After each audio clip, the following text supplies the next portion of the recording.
Our first guest tonight, JoshPaul, resigned from the State Department soon after October 7th in protest of what he said were unscrutinized U.S. arms transfers to Israel. In his resignation letter, he said the Israeli response and American support, quote, will only lead to more and deeper suffering for both the Israeli and Palestinian people and is not in the long-term American interest. And JoshPaul is joining me now. Welcome to the program. Thank you very much indeed for having me. So, I was struck by what the U.S. Defense Secretary said. I mean, this is a very bold military assessment that this amount of civilian killing is going to lead not only to this tragedy that the world is witnessing, but a strategic, he used the word defeat. Yes.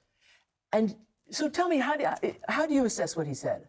I think he's right. And I think what you see is a tension between those of us who have worked in political and military fields on the ground in the Middle East, and in the defense establishment, in the uniformed services, who understand that this is not going to work. This is not going to lead to the result that Israel wants. It is just going to prolong the suffering of both the Israeli and the Palestinian people for another generation, as opposed to, I think, a very political, ideological perspective that is coming from the political level in the US and in Israel and in the UK, that thinks that there is a way to make this work. There is not, and the suffering we are seeing on the ground really reflects that. I can't recall a time in my experience where I've seen such a disconnect between our values and our actions, or between the perspectives of our political leadership and the realities on the ground.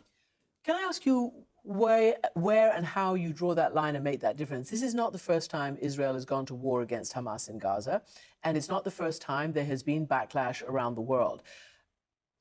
What makes you say that this is so different to have caused you to have resigned? So a number of factors, the first of which is just the scope and the scale. You know, here we are 2 months into this conflict, and we have seen 3 times more children die, 6,000 in Gaza, than in 2 years of Russia's war against Ukraine. We have seen over 50 journalists killed, over 100 UN aid workers, over 200 medical professionals. You know, do you know what it takes to be a doctor in Gaza?